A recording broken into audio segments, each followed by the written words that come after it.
Durwood Zaelke is the founder and president of the Institute for Governance and Sustainable Development and joins us from Myrtle Beach in South Carolina. Durwood, welcome to the program. President Biden's climate envoy, John Kerry, says the president may actually declare a state of emergency. Should he, and what difference would it make? Well, the climate itself has declared the emergency. I mean, the heat, the wildfires, these are the emergency. These are the announcement of the emergency. President Biden will, I think, soon declare the federal national emergency, which will give him some additional powers to address climate change. So the reason you want the declaration of an emergency is to take faster and more decisive action to slow down the warming. I mean, this is what we have to beat. It's the heat. That means we have to find the strategies that bend the warming curve down as quickly as possible. Those are cutting the super climate pollutants that are short-lived so that when you stop emitting them, they will give you relief. The biggest one right now is methane. So this is the main component of natural gas. It's really fossil gas, but we call it natural gas. It comes from the oil and gas industry. It comes from coal mines, where the buildup of methane, of course, is what kills the canary in the coal mine and often causes an explosion. Methane also comes from the waste of food. So when we let food waste and we dump it into a landfill, it turns into methane. So cutting food waste and food loss with, for example, better cold chains. So farmers can get their food to the market without losing it. They get a higher price and they save climate. And then you've got manure lagoons. That's another source of methane. But there are strategies like this great company in Milan, Italy, called SOP, that makes a calcium chloride hydrate granular substance. If you throw it into a manure lagoon, in 4 days, you can cut methane emissions by maybe 50 to 70%.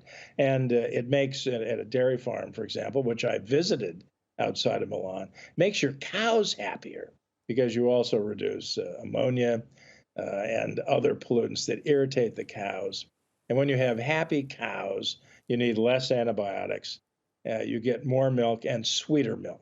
So there are things to do that will bend the warming curve fast. Yeah, absolutely, Joe. Well, we know that the solutions exist. There's also a debate about how quickly those actions need to be taken and about whether the phased approach and committing to zero carbon emissions by 2030 or 2050 is going to be enough. But I actually had a very specific question for you about what the Supreme Court in the United States recently ruled on curtailing the ability of the Environmental Protection Agency, that federal agency in Washington, curtailing its powers to regulate the emissions from power plants. And many people are saying that that's hampering the fight against the climate crisis. And why would the court make that decision? Well, we have some ultra conservatives on the court who have decided that the regulatory state that helps protect our water, our air, our health, our natural environment has gone too far.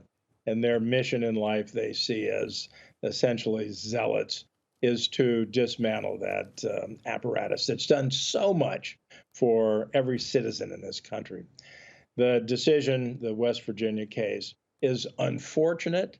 EPA, the Environmental Protection Agency, has other authorities than those curtailed by the court to move forward.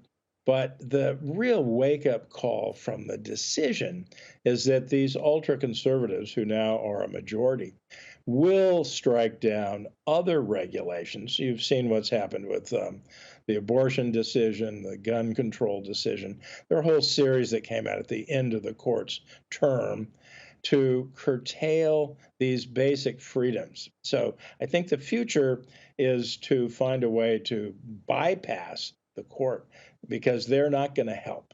And those conservative justices will be there for a long time. Now, you ask another question as well, which was, will we move fast enough? Well, the strategy to, quote, decarbonize by 2050 is not enough. 2050 is too far away. We need to take drastic action, not incremental action. We need to do it today. Now, will this wake-up call from the fires, the floods, these incredible droughts that we're suffering, be enough to motivate citizens to come to the polls and elect the kind of officials who will respond to the climate emergency? Secretary General Guterres for the United Nations says, we're on a suicide pack. And if we don't change course quickly, we're going to see a future that is going to be unbearable for so much of the world. Durwood, it's always a pleasure to have you on, even though we're always talking about these dangers to the planet and the climate crisis. As John Lennon said, some say I'm a dreamer, right? Durwood, thank you so much indeed. Take care.